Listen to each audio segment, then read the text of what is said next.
Hello, everyone. I'm thrilled to welcome you to the Care Funds webinar, Before It's Too Late, Curbing Harmful Private Equity and Corporate Practices in the Care Economy. My name is Anna Wadia, and I'm the Executive Director of the Care for All with Respect and Equity Fund, or the Care Fund. I use she, her pronouns, and my apartment building in New York City is on traditional, unceded Mohican and Lenape land. As part of our commitment to accessibility, our panelists and I will provide an audio description of ourselves.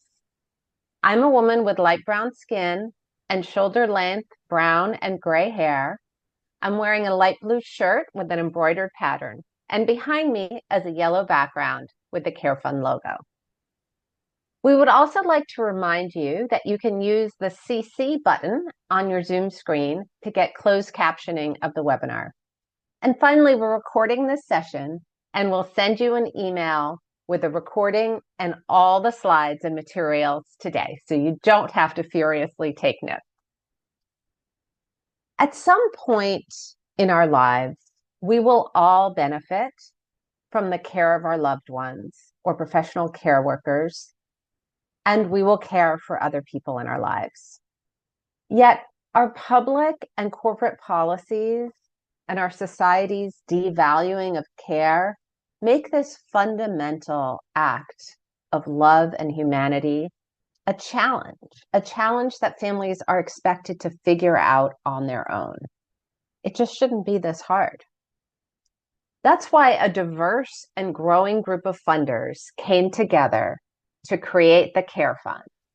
We are joining forces to build the cohesion, capacity, and power of the care movement to win care for all with respect and equity. The Care Fund is a unique philanthropic collaboration focused on improving the livelihoods of paid and unpaid caregivers and the quality of care for all who need it across generations.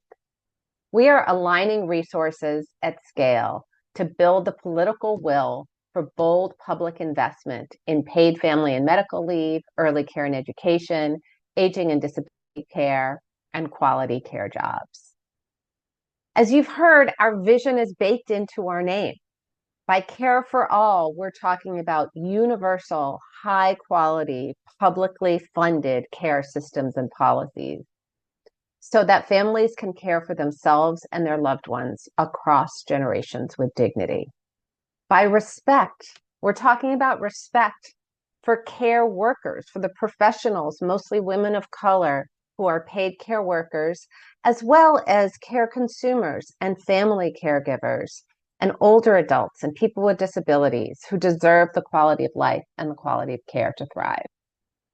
And by equity, we're referring to unraveling the legacies of racism, sexism, ageism, ableism, and other oppressions embedded in our care economy through a holistic approach to care across the life cycle and across generations. Our grantees focus on movement building and advocacy for public policies and new cultural norms that will bring us closer to this vision. We've also learned over the last few years that the way the private care markets behave can either foster or hinder this vision. At the end of 2022, we were strategizing with our grantees about what happened during the Build Back Better fight and trying to figure out how to position the movement to win the next time around. Several grantees talked about the role that some private corporations in childcare had played in undermining their advocacy. And they had a sense that some of those corporations were private equity backed. So we said, there's something going on here and we need to figure it out. So the Care Fund commissioned a consultant to do a scan to help us and our grantees and our funders better understand how private equity operates and what was going on in the home care and childcare sectors with these corporate players. What we learned is that we are at the tip of the spear. Private equity firms control about 10% of the market in both childcare and home care. But penetration and consolidation is growing. And the more successful we are at winning public funding, the more attractive these markets will become for private equity and other corporate actors.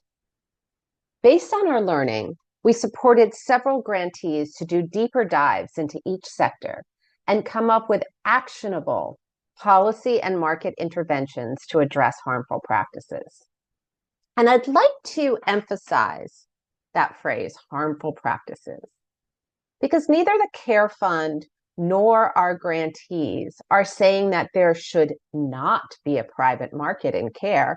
As a matter of fact, it is the small women and people of color owned childcare and home care businesses that are most likely to be harmed by the practices we're going to talk about today. We're very excited about the research and the concrete action steps that you are going to hear about today, because this work aligns so closely with the Care Fund's DNA. It was a direct response to a priority identified by our grantees as essential to achieving our goal of universal and equitable care systems. Both the trends and the solutions focus on improving both the quality of jobs and the quality of care. The impacts of these private equity and corporate practices are felt by both care consumers and care workers, as well, like I said, as the small and medium-sized care businesses. And these trends and solutions cut across sectors.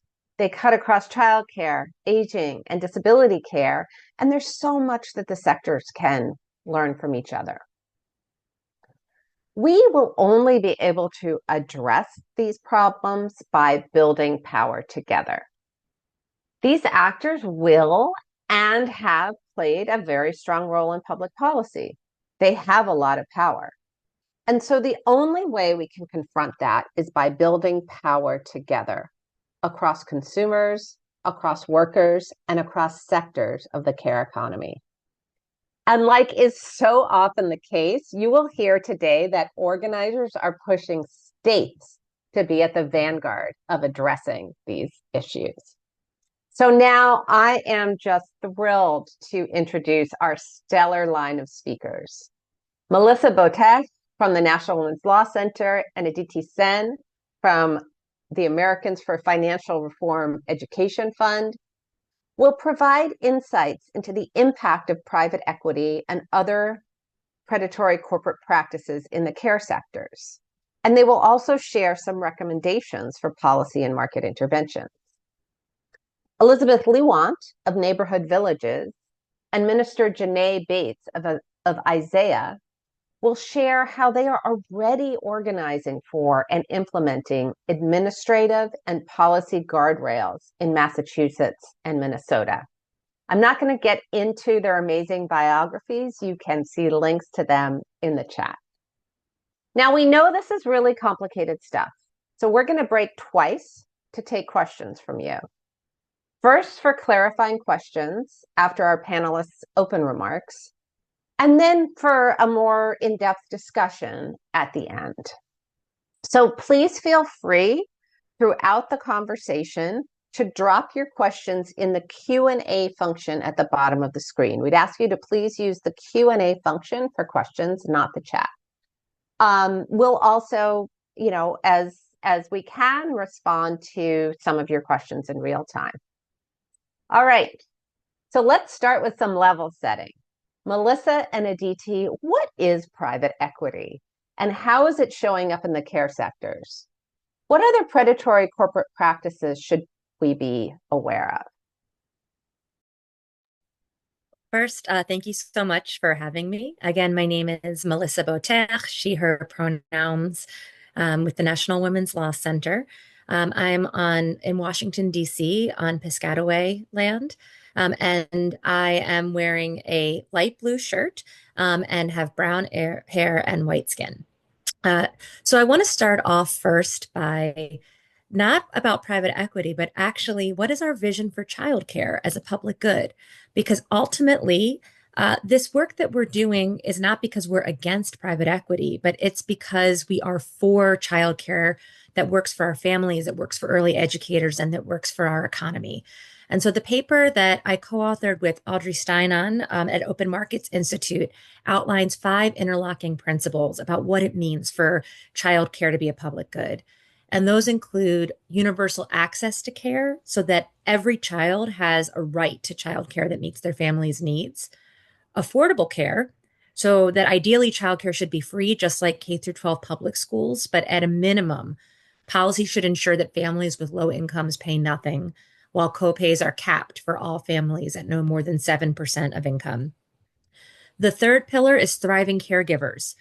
Childcare jobs must be good jobs, and every person employed in this industry should be fairly compensated and supported in the essential work that they do. The fourth pillar is high quality care that accounts for families and educators' diverse needs and preferences. And then finally, the fifth pillar is diverse choice of providers so that every family can find care that meets their needs and preferences. And as Anna said, these goals do not preclude individuals or businesses from earning a profit from providing childcare. And in fact, the vast majority of the childcare industry is comprised of private businesses, and we want those businesses to be profitable. Our goal is making childcare markets work towards these goals and not against them. And with that, I'll turn it over to Aditi. Thank you so much, Melissa. My name is Aditi Sen. I use she, her pronouns. I'm located in Brooklyn, New York on occupied Lenape and Canarsie land. I'm wearing a bright blue shirt and I'm seated in front of a white wall with a orange circle on it. So I wanted to take a very quick minute to do an overview of the private equity model. A lot of the issues in care that we see when private equity shows up relates back to the foundational dynamics of how profit is made in this model. So we just wanted to take a minute to sort of ground us in that. So we start with a private equity firm. These are kind of like today's modern day conglomerates. You may have heard of Blackstone, the Carlyle Group, KKR, and really these are companies that are like a late 1980s onwards phenomenon. Private equity firms stand up private equity funds. They put in approximately 2% of their own capital and take on the role of general partner. They then go around and fundraise the other 98% from institutional investors. And under the law, only qualified investors can put in money in these arrangements. So these are generally, public or corporate pension funds, foundations, endowments, insurance companies, and it can also extend to high net worth individuals. These form the limited partners in the private equity fund. These investments on their part are illiquid and basically blind investments, although you know which sector or sectors you'll be investing in. The general partners will usually charge a 2% annual fee. And the other way that general partners make money is that they are entitled to 20% of any of the profits from the fund after about a 6 or 7% return is met. So that's one of the first important parts of this model. There's a guaranteed upside here, even if the fund is not ultimately profitable because of those 2% annual fees collected by the private equity firm. There's a guaranteed money making in there. Private equity firms, after they've raised this fund, then go around and find companies to buy up. In our case, we're talking about childcare or home and community-based services. These could be businesses or nonprofits.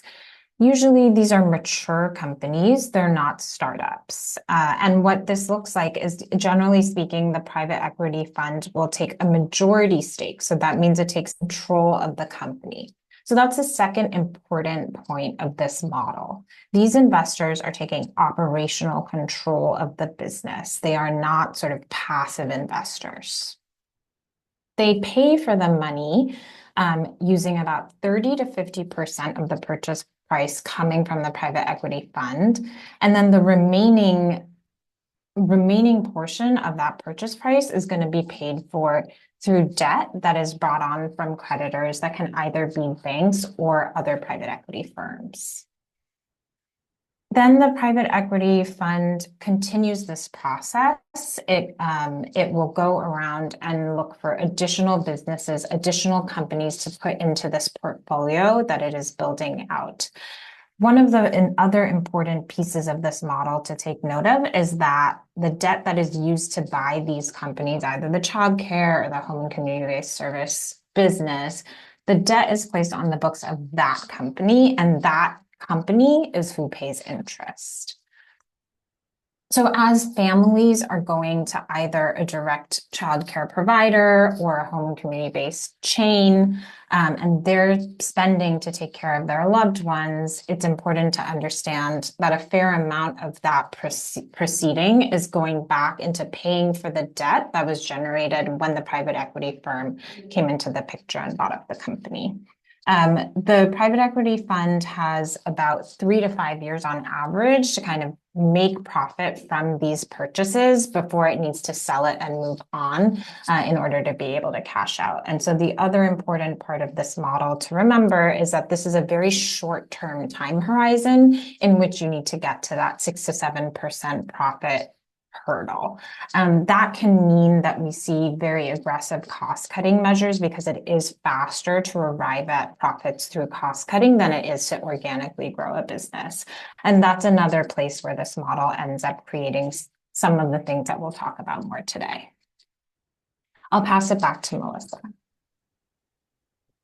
Thanks so much, Aditi. Aditi explains so clearly, how this very Rube Goldberg-esque system works. But I think the most important takeaway is that the structure is designed to push the costs, the risks, and the liabilities as far down the structure as possible while sucking the money and the profits upwards. And that means that private equity firms are using the companies at the bottom of this system to generate money quickly to send up the chain.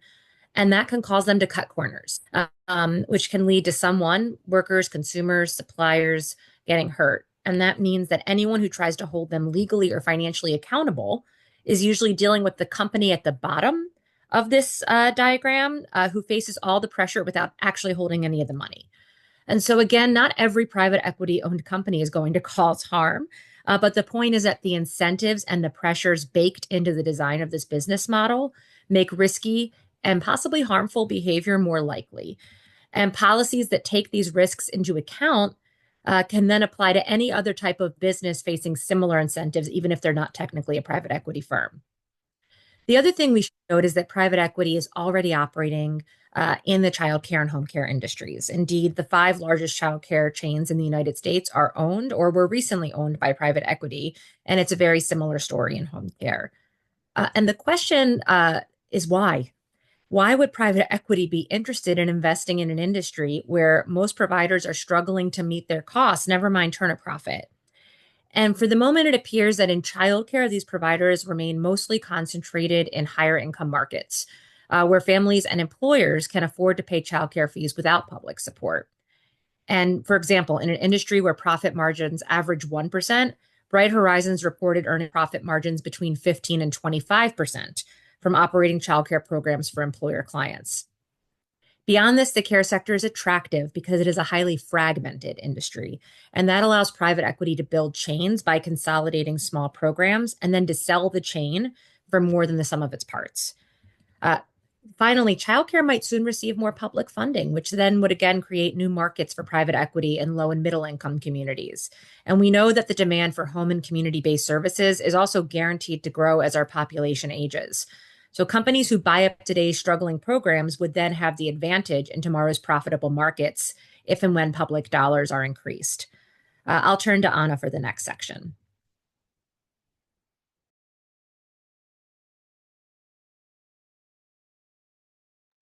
Thank you so much, Melissa and Aditi, for explaining what is really quite complicated in such a clear and understandable way. We really appreciate that. So now we want to hear what's happening in states around the country and how this is playing out on the ground. I'm going to first turn to Liz Lewant to share what is happening with private equity and childcare in the state of Massachusetts. Thank you, Anna. Thank you so much for having me. My name is Elizabeth Lewant. I'm the Chief of Policy at Neighborhood Villages. I am a white woman with brown hair and wearing a green shirt with a blurred white background behind me. And I'm coming to you from Boston, Massachusetts on traditional Massachusetts land. In Massachusetts, we're seeing a lot of what Melissa and Aditi just described in terms of the private equity market in childcare. Of the 10 largest providers in Massachusetts, they are all currently or were recently private equity backed. We've seen some of these providers have been in the space for a very long time. What we've seen more recently is that with the influx of money into this sector, first through federal COVID relief money, and then a significant dedicated state dollars over the last 6 years, we've seen several private equity firms buy up existing local Massachusetts chains, and then others who have consolidated existing individual chains. So we're seeing an increase in market share, some through employer-sponsored care and others through independent companies. With the increase in state investment and in dollars flowing into this space, there is an increased incentive for those trying to make a profit, and we're certainly seeing that happen on the ground here. Outside of the childcare space, we also have private equity in the healthcare space, and in Massachusetts right now, we're seeing the situation with Steward Healthcare, which I'm sure many on this call have also heard about, and so the questions of what is the role of private equity in sectors that have an important public good as an element of their work is something that we're certainly seeing across the board in our state at the moment. Thank you so much. Janae, can you share what you're seeing and experiencing in Minnesota? Yes. Well, hello, everyone. I am Minister Janae Bates, and I am a Black woman with braids and a bun on the top of my head, in a yellow dress with flowers on it. And I am based here in St. Paul, which is the land of the Dakotas. And so in Minnesota, so our organization organizes with about 500 childcare centers across the state. And so the providers and teachers there have, of course, had their ear to the ground about what's been happening and moving. And so in Minnesota, we have noticed that private equity has not historically played a huge role in the childcare space, but instead, similar to what we've heard with Massachusetts, been seeing it happen in the healthcare space. However, in 2023, largely due to a bunch of really amazing organizing work, we had a big influx of dollars, of public dollars that went into the childcare system in order to benefit the childcare industry, and that is both workers and families. And what we also know is that tends to be a point where private equity starts to pay a little bit more attention. And so what has happened very recently is a chain. It's a Spanish immersion chain of childcare centers called Tierra Encantada, has actually been bought up by private equity. And so this is a newer phenomenon here in Minnesota, but we most certainly are paying a lot of attention to it. So very timely conversation that we're having right now, certainly for the state of Minnesota. Thank you so much, Janae and Liz. And I think we're hearing a pattern here, right? When there is an infusion of public dollars, that is when there's the most risk of these sort of,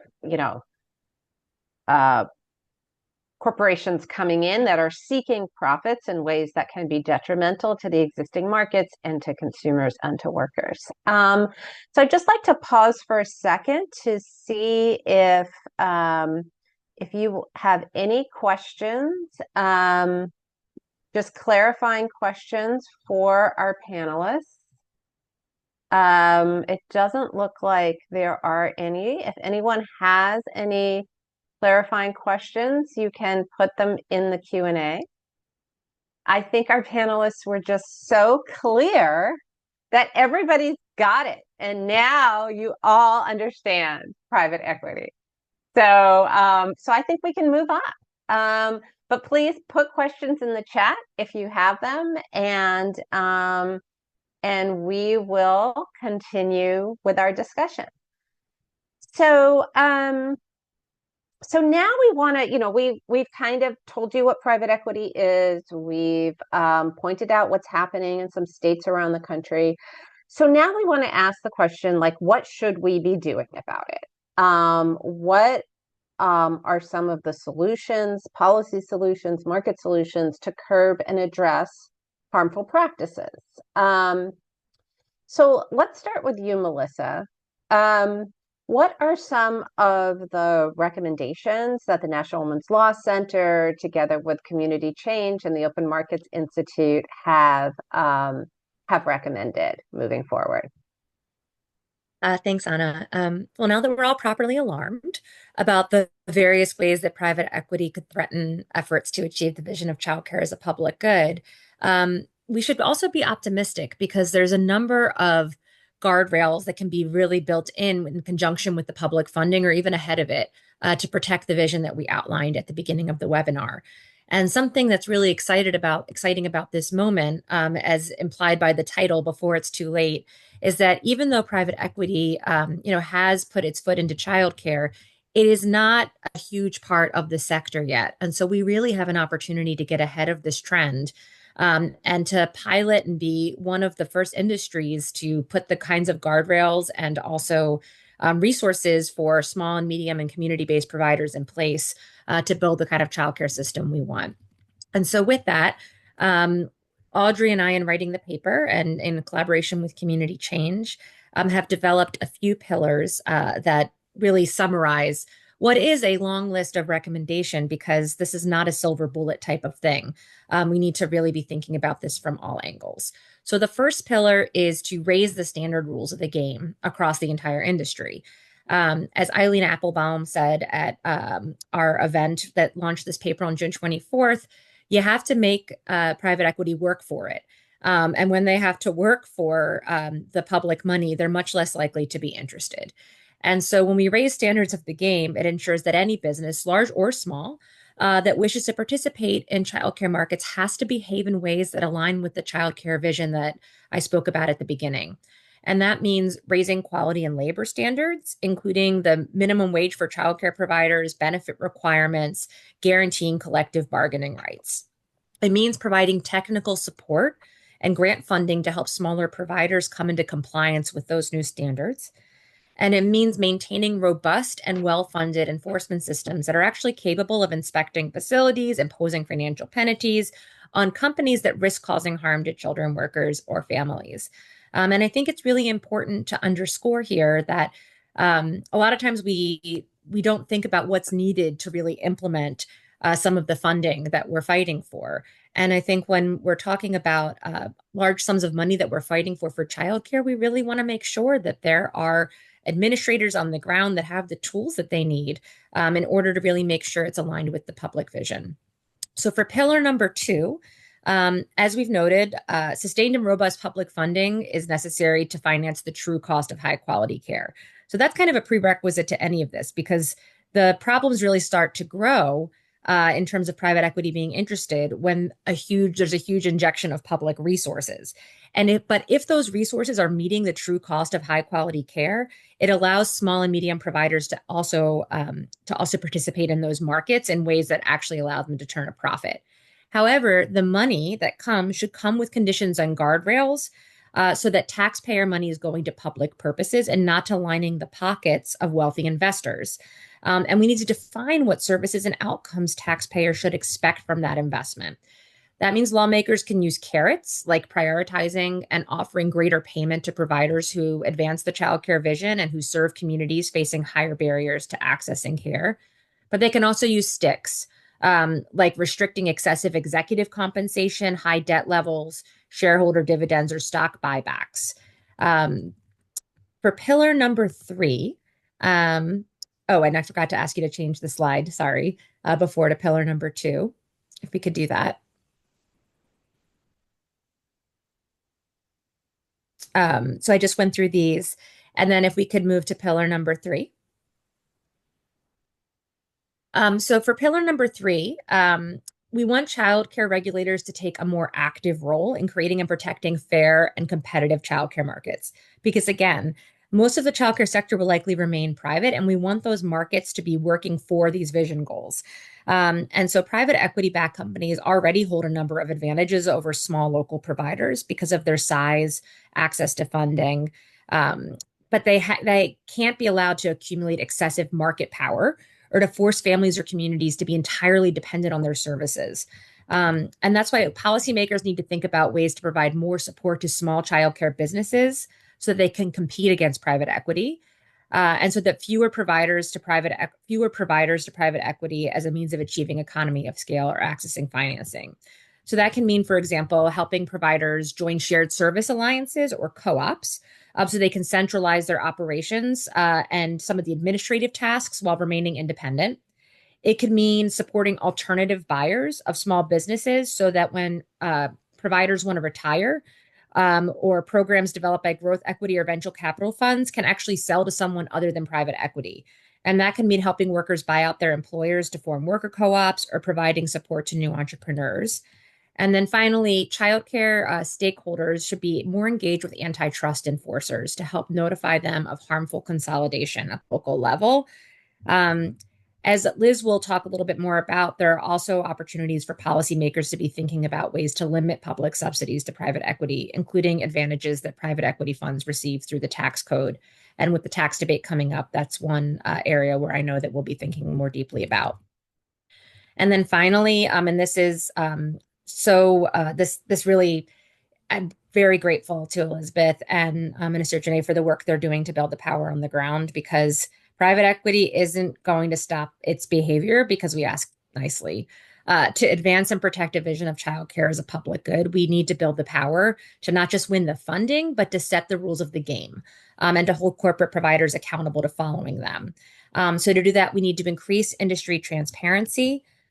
Information is power, and providers should be required to disclose as part of the licensing process information about who owns the company, investors, relationships to other companies in the childcare industries. Lawmakers can also be supportive by funding public registries on available providers and strengthening whistleblower protections.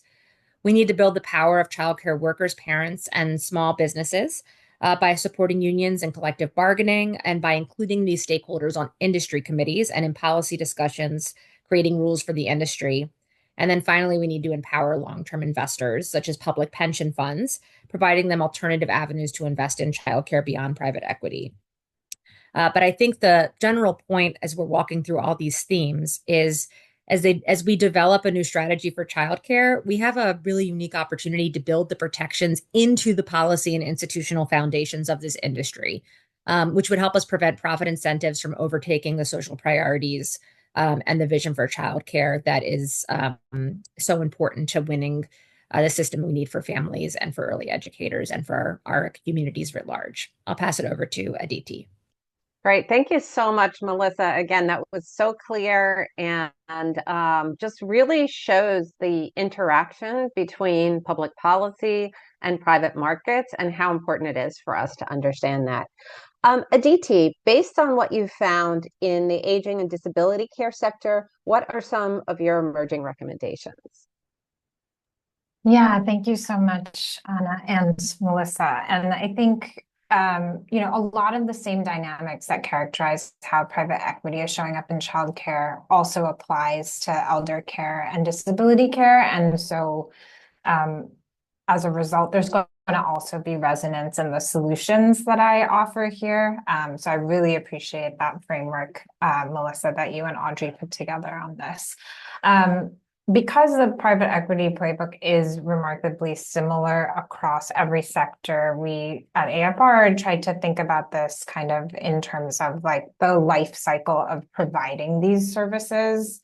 And so an early moment to think about is just sort of entering into the field of providing home or community-based care. What does it mean to be doing business in this sector?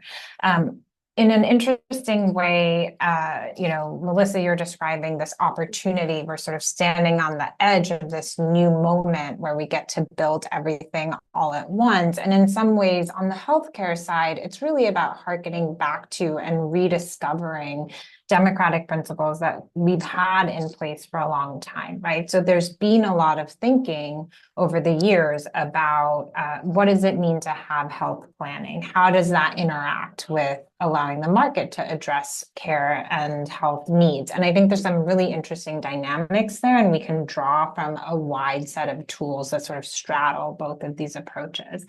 So on the planning side, a lot of states, and again, this is mostly at the state level that you have this infrastructure for thinking about like what does a health distribution look like. On the state level, several states have certificate of need processes. They have licensure of home and community-based care agencies. Several states, I think about 34, have corporate practice of medicine laws that think about kind of in which conditions should you have what kind of ownership delivering what kind of care. On the federal side, you have provider enrollment and other moments where you're thinking about who is eligible to really provide this kind of care and receive these kinds of public subsidies or public funding streams.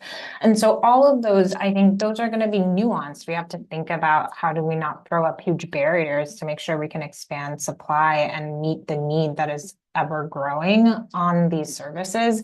But at the same time, they create moments for us to have conversations with policymakers, for advocates to really get involved in processes that often have moments for public comment, et cetera. So I think it's an interesting inventory that we'll be completing to help offer, like, here are some moments where you can start asking questions. Then once you're already established, there's the question of buying up new businesses, right? And we saw this in both the childcare and the home care side, that a lot of the way that private equity is getting into this is by creating sort of agglomerations, buying up many smaller providers and putting them into a larger firm. And so obviously the tools of antitrust enforcement, thinking about healthy and fair competition, those are all really important elements that we can also use to our advantage. And we're seeing state attorneys general collaborating and thinking about how to use these tools.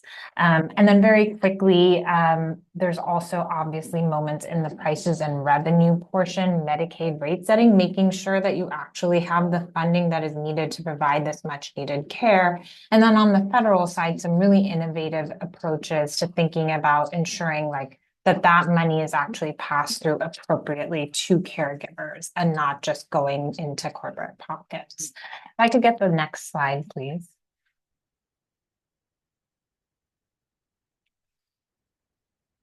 And then again, a lot of residents working on workforce adequacy and stability. So these pass-throughs, minimum wages, prevailing wages, home care standards that bring together patients, families, providers, and the state to think about what does it really look like to have a sustainable care economy. These are all things that are already happening and that I think offer a lot of pathways forward.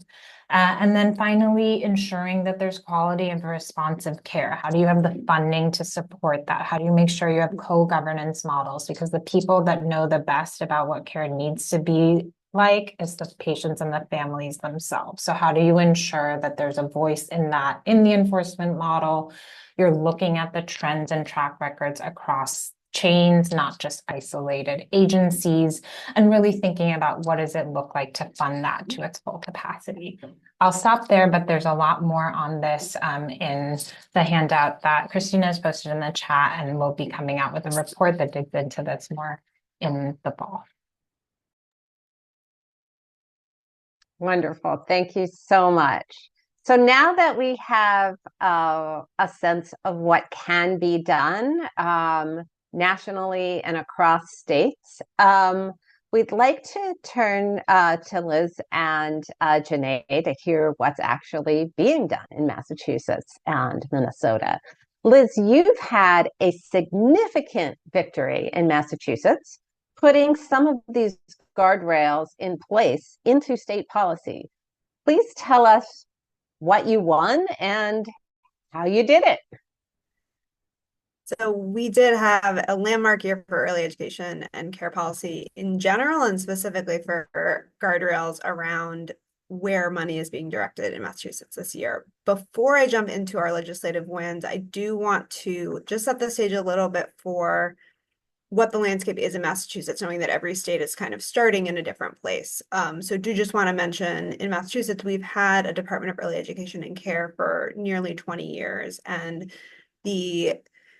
our commissioners and the staff at those agencies have set appropriately low child teacher ratios and very high health and safety standards, and have been thinking about licensure, thinking about credentialing, thinking about supporting the field for several decades now. And so we're starting from that place when we are looking at these infusions of funds and looking towards what the future for early education and care is. So I mentioned earlier that we've had a large infusion of state dollars into the sector in the last few years. We've seen in the last 5 years, $600 million in new state funding for the early education and care sector. And the majority of that has been in the form of the Commonwealth Cares for Children operational grants program, which started as a COVID era program. The state fully committed state dollars to continuing that program in the last fiscal year. And then for FY25, which started in July, the program was made permanent in statute and continued to be funded. So that in of itself is a huge win for the sector. When we think about those funds, and as we've been talking about, the providers that stabilizes and continues to support, and also who it may attract to the field.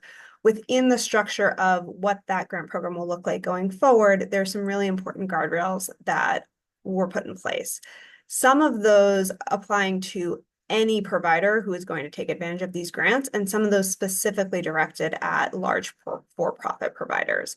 And I think that distinction is really important because when we think about making sure that childcare is a sector that is supporting high quality care for children, we really think about where the floor should be to make sure that families have equitable access to care and that teachers are well compensated. And so thinking about eligibility requirements that apply to everyone means that all providers who are in this space are going to be moving towards that vision of high quality care that was shared earlier. So when we look at the guardrails for everybody, the requirement to accept children receiving state child care financial assistance, which is the Massachusetts pass-through of the federal CCDBG funds, will now be a requirement, as well as paying on a salary scale that is going to be coming out later this year, or using the funds to make meaningful progress towards that scale.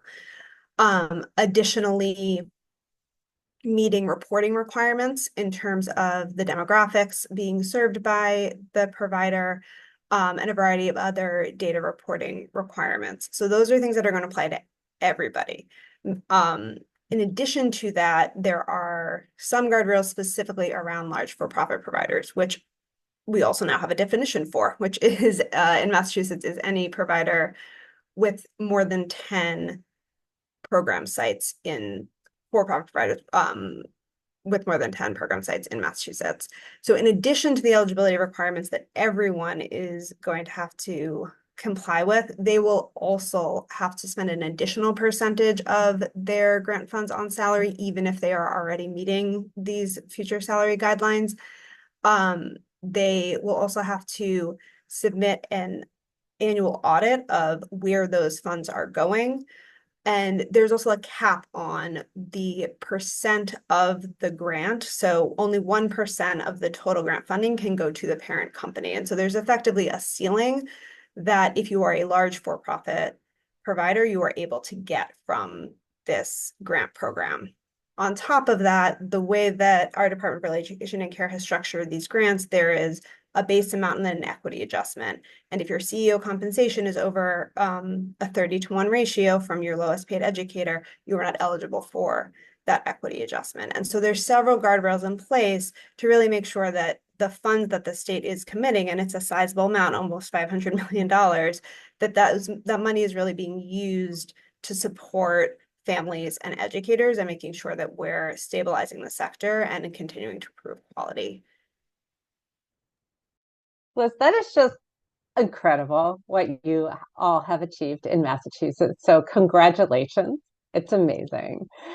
And Janae, I also feel we need to congratulate you. Minnesota is now famous for your incredible victories across care issues in the past few years. And I know from having supported work in the state for many, many years that much of that is due to the deep and long-term organizing that Isaiah and its allies has done over decades, really. So how does all that relate to addressing harmful private equity and other corporate practices? Yeah, thanks, Anna, for the question. And thanks, everyone. You've been helping with the scaffolding of this conversation. So in Minnesota, like many places, which you were queuing up on, is that there's like horrific disparities within the childcare industry. So and Minnesota is no different, where we have several what's considered childcare deserts across the state, where it is both a place that we can't afford to pay our workers, our childcare providers, a livable wage. So they are, of higher degrees and yet of like below minimum wage income. And then also, it is completely unaffordable for families and parents who are trying to get their kids in childcare. And so, like Minnesota or like Massachusetts, in 2023, we were able to pass a bill that provided what we call the Great Start compensation, which was then being able to continue the additional bump in pay increase that providers were getting during COVID from the federal government. And so we passed it at our legislature to continue that bump, so that many of our providers continue to get that slight pay increase. And overall, we also were able to increase the CCAP or the child care program where families get subsidies to be able to pay for their child care expenses. We were able to also increase that for the first time in many, many years. And overall getting $1.3 billion in child care funding in 2023. So that's also that big infusion of public dollars that we named before. And so all of that happened, as you've named, rightly, through a bunch of intense organizing that has been happening over several years, if not decades. And it has been childcare owners, teachers, and parents showing up together to be able to say, here's a set of things that we deserve, and here's the kind of standards we should have. And so one of the major things that we won that's related to this conversation is a Department of Children, Youth, and Families. And so this department, and I want to be really clear, it was not the most favorite thing by a lot of folks, but it was really the childcare providers and teachers who were clear that we really needed to create a department that was separate from the much larger department that it was initially a part of, to be able to have some like prioritization and focus on it, but also it starts to create some guardrails so that private equity can't play in the bureaucracy of it all. And so what we did was our providers really pushed to create this department, which also meant that they took a lot of responsibility for the design of it. And so many of our providers have actually been a part of the hiring process of the commissioner and deputy commissioner of the department. Now, for the first time in 40 years, there is a refreshing of the labor standards and licensing that happens within Minnesota. And these providers, there's about 60 providers that have been in a deep co-conspiracy with the state about the Department of Children, Youth, and Families, and about what these labor standards are going to look like, and like what's the standards and guidelines that the state is going to be responsible for in terms of childcare. And the fact that providers are at the center of that conversation is incredibly important, because we know that if private equity had it their way, standards would be extremely low in the gutter. And most certainly that meant like things like workers' rights would be in the gutter. I had mentioned at the top of this conversation that Tierra Encantada, the Spanish immersion chain here in Minnesota, has been bought up by private equity. It also, the workers within the childcare centers went on strike last week, right? And so it is most certainly in line with what we are continuing to see. And so it really highlights the necessity for organizing, for people being in relationship with one another. Melissa lifted up beautifully, like the notion of that, like there are some folks who are aging, and looking at wanting to retire. And so what's the infrastructure that we have in place so that private equity is not the go-to for what happens with their centers? How are we putting the kind of infrastructure in place so that many of these centers have the supports and needs to do operations and not just like get tired of it because it's not making a profit and it's not doing the things that they need, so they sell to private equity? Like there's a lot of things that actually come out of organizing that makes the work more joyful and less of a burden. And what we've seen with our leaders is the fact that they get to like full-throatedly claim creating this new department, being a part of the infrastructure and design, winning $1.3 billion for childcare funding. It has infused so much fight in them to go and do the next new things. And so it's that spirit, frankly, that is like the thing that is going to continue to make this industry what it needs to be. Thank you, Janae, for really raising up the importance of organizing and power building. So now we would like to wrap up with a lightning round before we get to all the questions that are coming in, and please keep them coming. So in our audience today, we have both funders and advocates. And so starting with foundations and individual philanthropists, let's just do a lightning round, starting with Melissa, Aditi, Janae, and Liz. What do you think foundations could and should do to address the issues we've talked about today? Melissa. Thanks so much. Well, I think the work in the states that's going on, as evidenced by what Minister Janae and Elizabeth mentioned, is really the vanguard of building the power and the momentum to address this. And so, going forward, I think we're really interested in making sure that we have an opportunity to provide technical assistance, to be in conversation and learn from states and what they're seeing. And that includes messaging and narrative change as well. So we, now have a whole policy playbook based on the paper that we put in the chat. And we're looking to do one at the state level as well, so that some of these recommendations can be taken down to a state legislative level. What we, I think, still need more information on is how to land the narrative of this and talking to everyday people, because it shouldn't take us an hour and a half webinar to get there. This is really complicated stuff, but it really distills down to the vision that we have for care as a public good, and also what we should be expecting for taxpayer dollars. So I think we have a lot of learning to do, and it's exciting learning that we are hoping to get resourced about. What's the best way to talk about this? What's the narrative and the story arc we need to build? How does it differ based on geography? But are there common threads? And that's something that I know us, community change, DT, et cetera, have been talking a lot about wanting to do going forward as part of the work, in addition to the technical assistance to states. That's great. Aditi?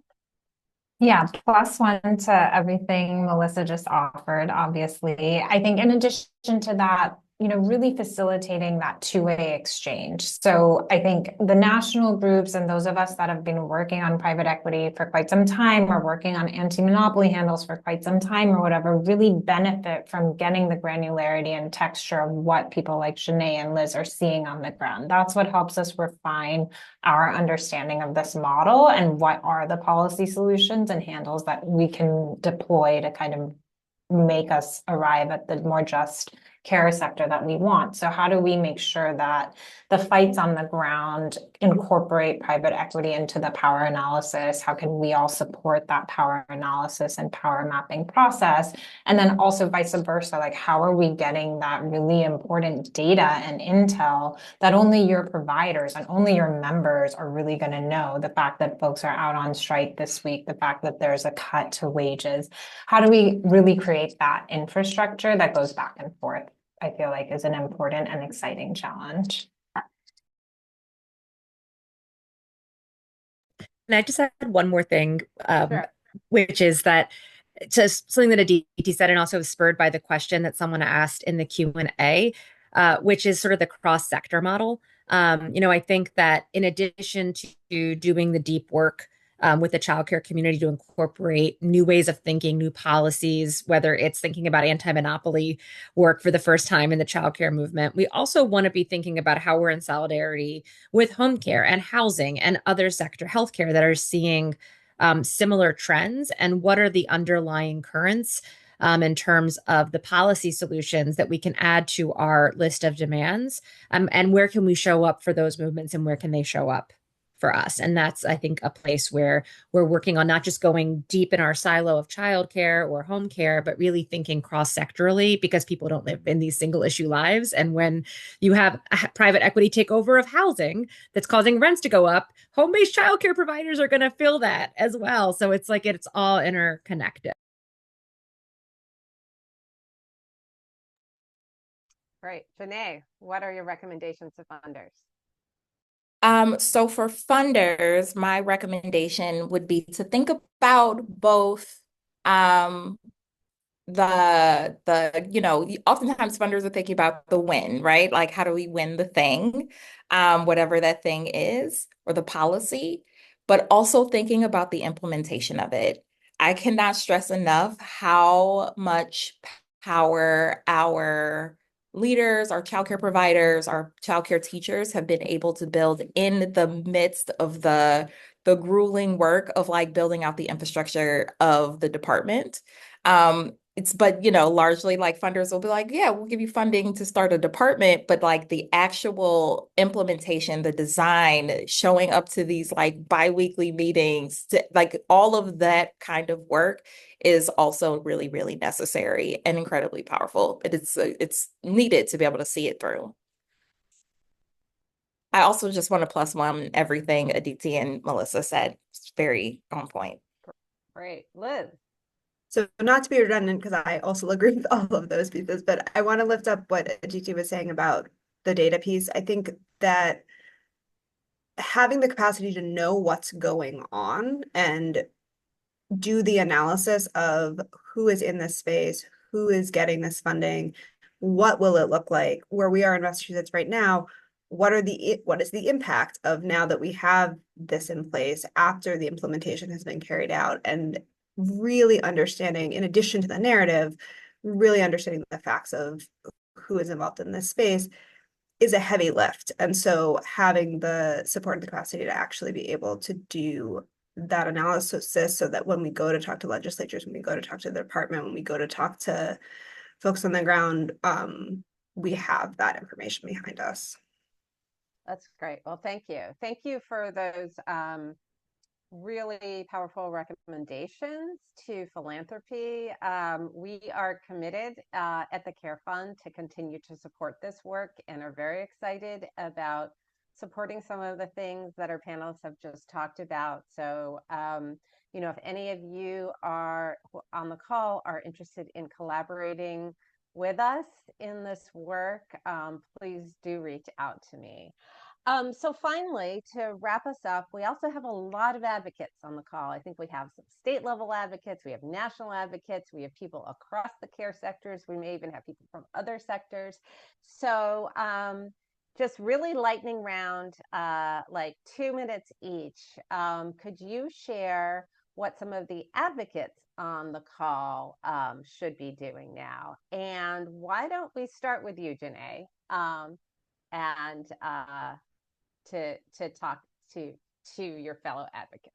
Yeah, I mean, I would say, because even in advocacy work, we all have different lanes, but we should be thinking about the cross-pollination of those really intentionally. So if you are like doing policy or research, getting directly connected with grassroots organizing is super important. And like being in a deep co-conspiracy together is really important. And that is like a reciprocated relationship. So organizers should also be thinking about how are we in a deep relationship with policy and research folks. I mean, like here in Minnesota, we have a really deep relationship with the Minnesota Budget Project, who has been really useful in helping us to think through all of the intricacies of policy pieces and research around the childcare industry. And then also thinking about labor, like, so we are also have a very emergent labor standards board that we're trying to build out in the city of Minneapolis. And it's largely being modeled after the Service Employees International Union here in Minnesota, where they created a labor standards board for nursing home workers. And it is like the first of its kind. And so as we're thinking about that, we are also starting to implement those pieces, but it really is happening because we're in deep relationship with folks across different sectors of the work.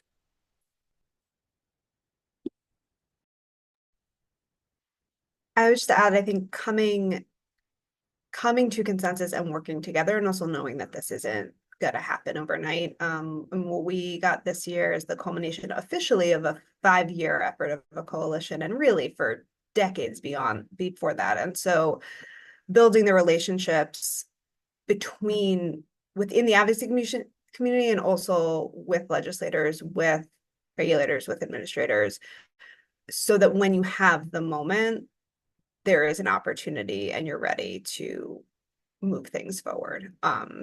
I think it can be hard when you're needing things so urgently. And I think continuing to move small things forward when they can be, and then being poised as a group to be able to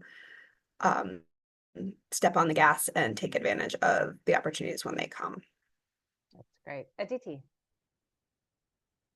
Yeah, I think to go back to a point that was raised earlier, I do think that cross-sectoral and cross-practice pollination is essential.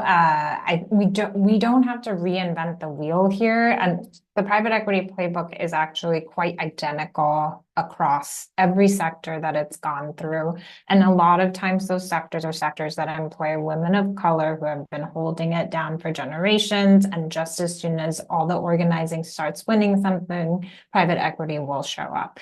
And so I think there's like a real opportunity for us to be able to learn from sort of, Janae, you mentioned the nursing home fight. And I'm thinking about that a lot when I look at home care, because obviously those two sectors are so deeply intertwined with each other. And there's some really devastating outcomes from private equity when it came into nursing in nursing homes. And I think we have an opportunity to not repeat that on the home and community-based side. And so learning from some of these previous pitched battles, understanding what did we win, where could we have done things differently, I think that's really important. And AFR hosts a private equity coalition, which is just exactly this kind of space. It's an opportunity for organizers and campaigners to come together and understand what it is that we're talking about, what is different when private equity shows up in different sectors, but also what are the through lines and what's the same. And to a question that came through from the audience about sort of how do we communicate this with real people, I think that's really essential. And I think we have practice with that, right? We have really successful examples. I'm thinking about United for Respect's campaign for Toys R Us workers, where KKR and Bain Capital drove that company into bankruptcy and then said, oh, it's not us. It's actually just like the collapse of retail overall. It's really Amazon. We can't owe these workers anything. Really pushing back against those narratives. We see that over and over again. If you look at the wage standards that just got shared from the federal government on home care, every single private equity owned chain wrote in to say, there's not enough money for us to be able to do this. And yet they're paying themselves out $250 million in dividends like just yesterday. So how can we really use these facts that I think resonate with people all over the place? It doesn't matter kind of if you're a policy wonk or not. I think there's some real fundamentals here that we have tools and resources to be able to share. And I think we can all build together to continue to disseminate them. Thank you, Melissa. Take it away. Plus one to what everybody said. Everything is great. The one thing I would add for care advocates specifically is don't think of this work on private equity as somehow separate from the rest of the work. I think it's really important to, as we're crafting legislation, as we are advocating with administrators, et cetera, this is something to be baked into the foundations of how we are advocating for our work, not as like a whole separate thing over there that you got to learn about.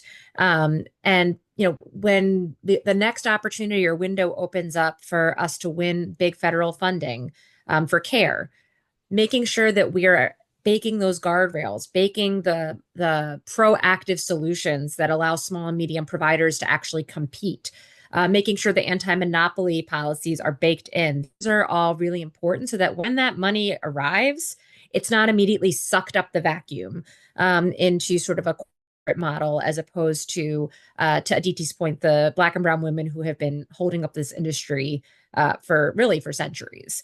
So I think that that's a really important both way to think about it and strategize. And then I'd say specifically, AFR, or Americans for Financial Reform, National Women's Law Center, and Community Change have already been in conversation with several state level advocates who have started to notice things, whether it's like roll-ups happening of a bunch of chains that are being created, or a lot of small businesses going out of business because expiration of ARPA dollars. But we're starting conversations with a lot of folks about, number one, what are the stories? How is this actually showing up in the early signs, so that we can tell that story and also strategize together on how we knit together, to Aditi's point, feedback loops, where we're learning real time from what's happening on the ground. And then we're also able to provide visibility into what we're seeing in other places. And then finally, there's a big tax fight next year. And private equity at a minimum, we shouldn't be incenting this behavior. This is we need to take proactive steps to actually mitigate some of these harmful effects, but at a minimum, we shouldn't be incenting it. And so there's a number of tax breaks, carried interest loophole, just strong preferences for debt in the tax code, that as people are starting to gear up and think about that tax fight next year, it's an opportunity for cross-cutting solutions for people to mobilize around. Thank you all so much. So now we want to turn to questions, which are rolling in.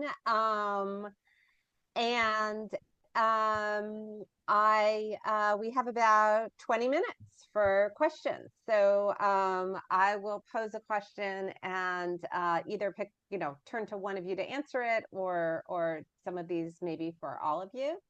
So I think this one you've addressed somewhat, but you might want to get into some more specifics, which are, somebody asked if there are advocates outside of childcare who are pushing back against private equity, and are there opportunities to build power with them? What do successful campaigns against private equity look like? And are any of them inspiring strategies in childcare? I will, I think, turn to Aditi first to answer this and then see if others want to jump in. I will also note that the Care Fund did a webinar, an earlier webinar on private equity and care, where one of our panelists was from United for Respect and talked about some of the organizing in other sectors. So you can find that on the news and resources page of our website. So let me turn to you, Aditi. Thanks so much, Anna. And yeah, I love this question. People are fighting back. That's sort of the double-edged sword of private equity. It is in every single sector, and in every single sector, people know how to build power and people know how to advocate for themselves. And so we see really exciting wins. Speaking of Minneapolis, in Minnesota, from Inquilinos Unidos, who had a big fight with the private equity landlord, and really innovative techniques that wove together like deep organizing with the base and activating the state attorney general to do like really interesting work there. We have folks in the Gulf Coast that are pushing back against private equity backing fossil fuels.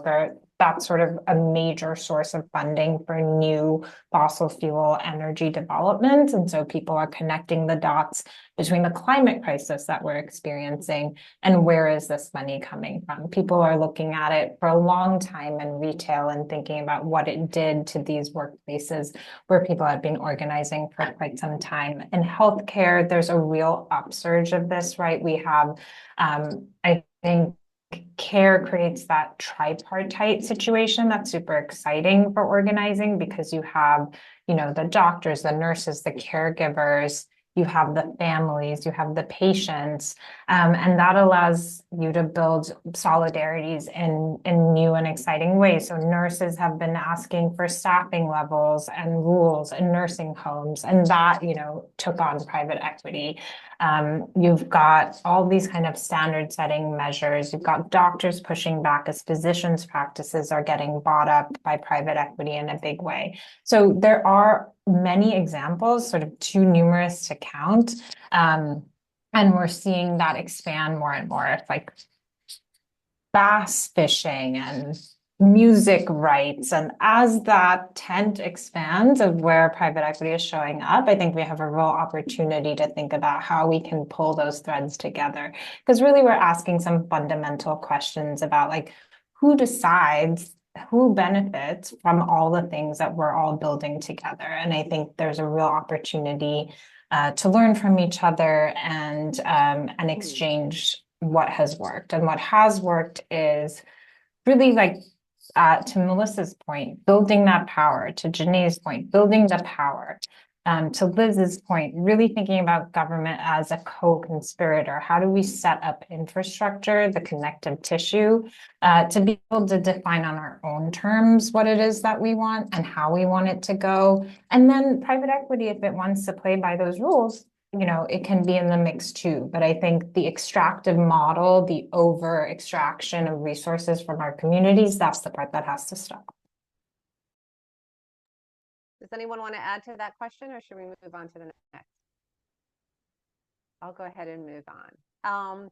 So a similar question came up, which is, and I wonder, Liz, if you are thinking about this in Massachusetts, which is, are there concerns that successful guardrails against private equity in childcare will push private equity firms towards elder care or home and community-based services, or vice versa?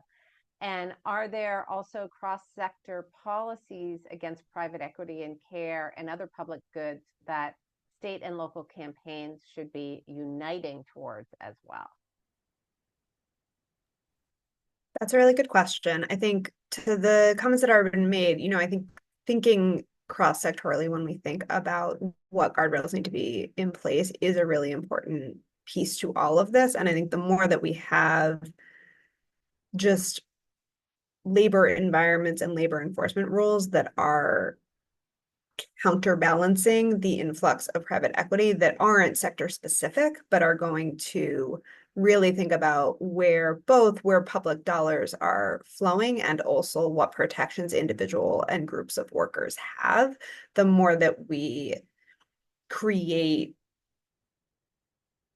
guardrails across the board to really keep private equity from just shifting from one sector to another. Because I think we do see that. I mean, I think one reason we see private equity showing up in childcare now is that it is a ripe, we've talked about this earlier today, but it's a ripe industry at the moment, but there will be another one down the road in 5-10 years. And so the more that we can think about generally how do we want to safeguard public dollars and how do we want to make sure that workers have supports and rights, the better position that we're going to be in as a whole.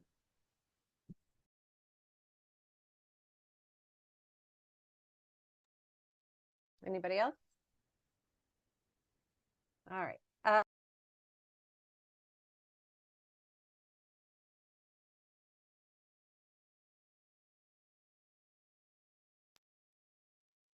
So another question that you guys touched on already, but maybe you could get into more detail, has to do with really how you communicate with regular people about this work.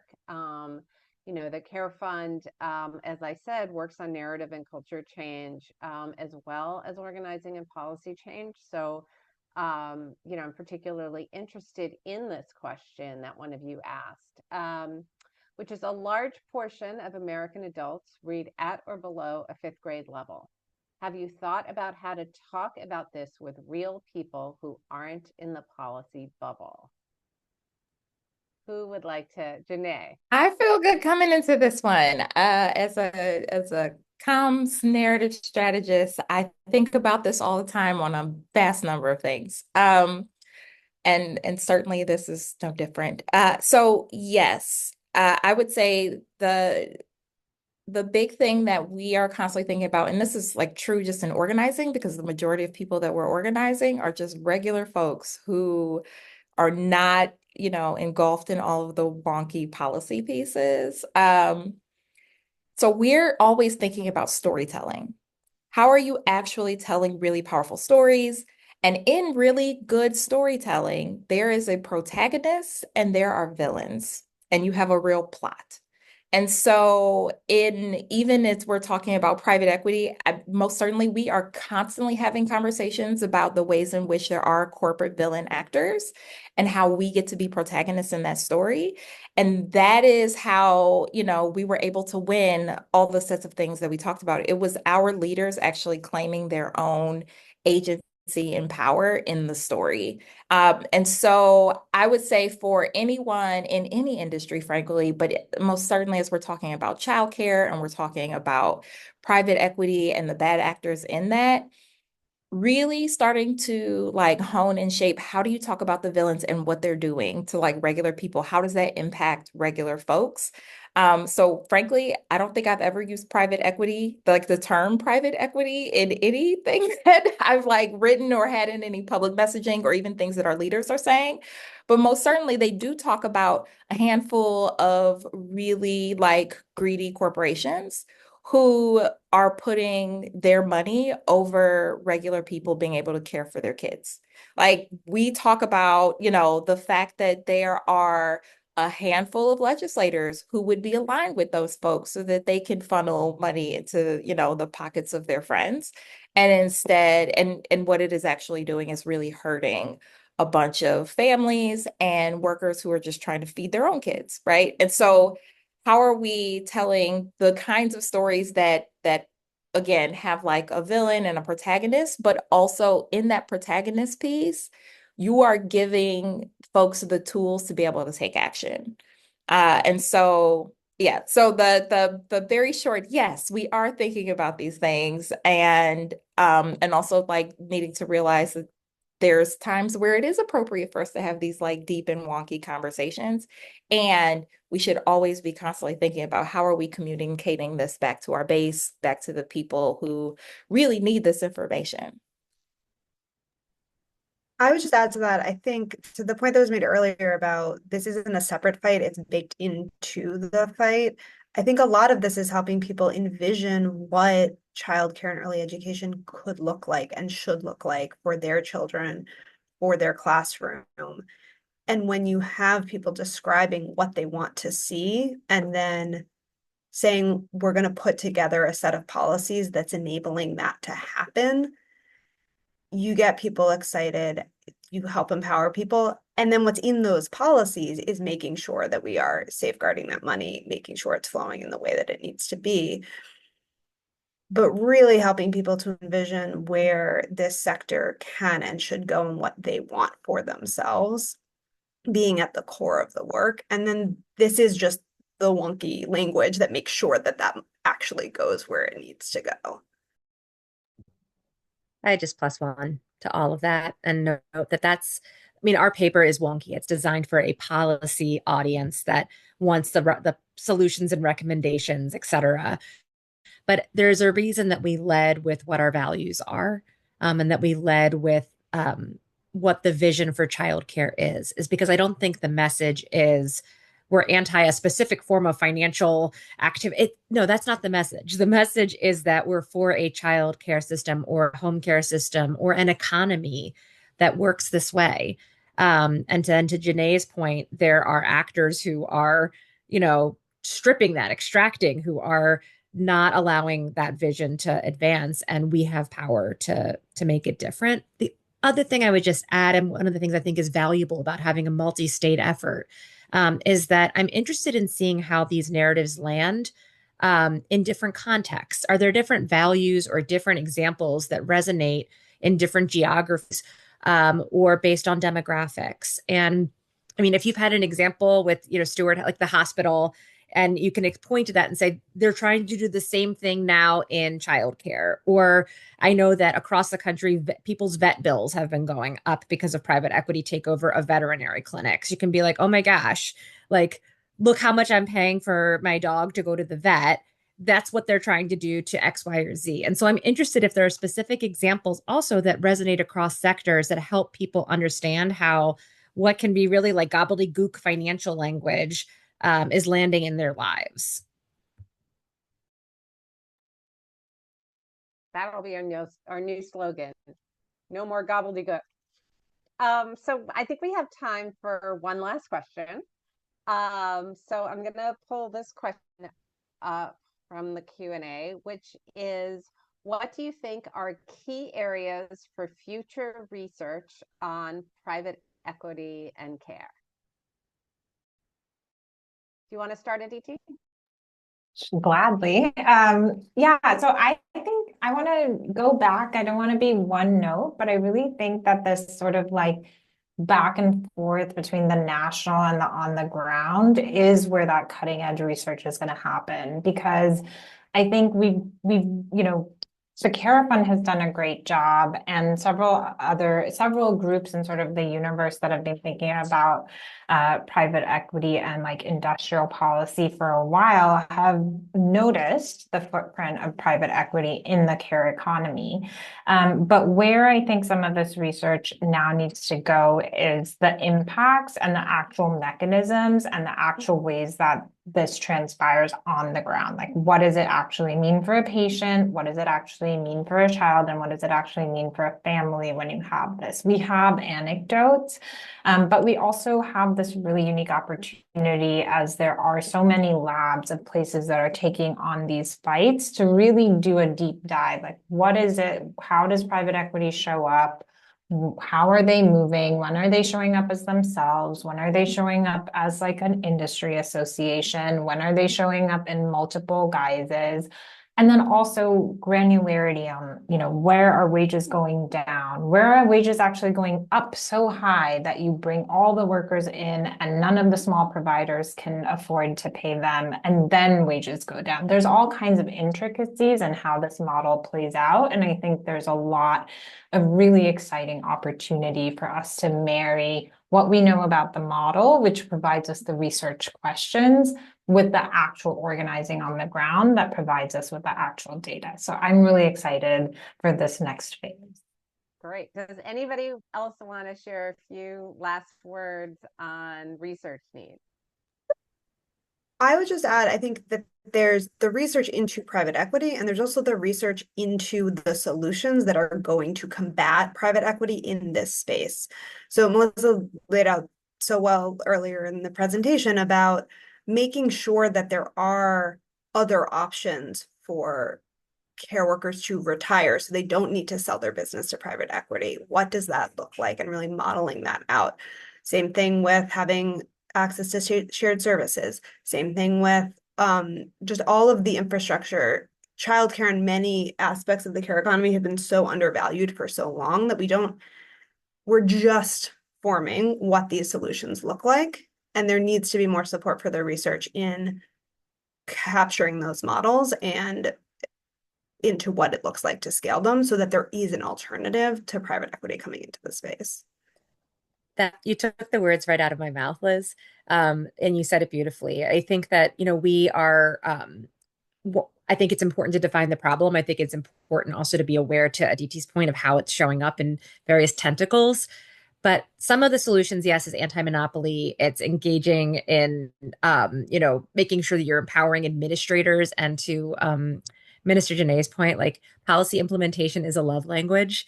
It is like really thinking about what are the tools that states administrators need in terms of technology, in terms of staffing, in terms of guardrails.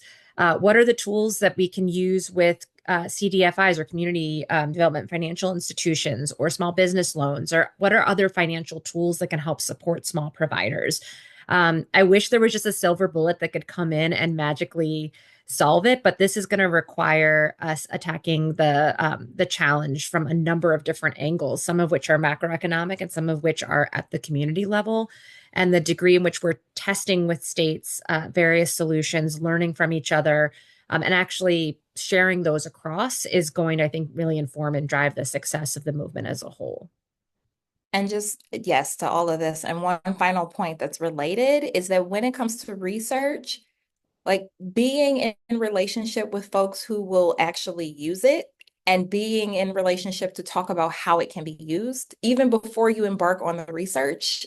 There's a lot of organizations who have research documents or have commissioned research and it sits in a drawer because they actually don't know how to utilize it. And so that it's really important that we're actually in deep relationship, even as we are doing the research to figure out how do we actually implement it and use it well. Well, thank you so much, Janae, for those final words. And I wish we were in a live room together so you could all join me with a big round of applause for this incredible panel, not only for everything you shared today, but for everything you're doing day in and day out. It is really on the cutting edge of the work, not only in care, but as you said, Melissa, in shaping the economy we all want and we all deserve. So just heartfelt thanks to all of you.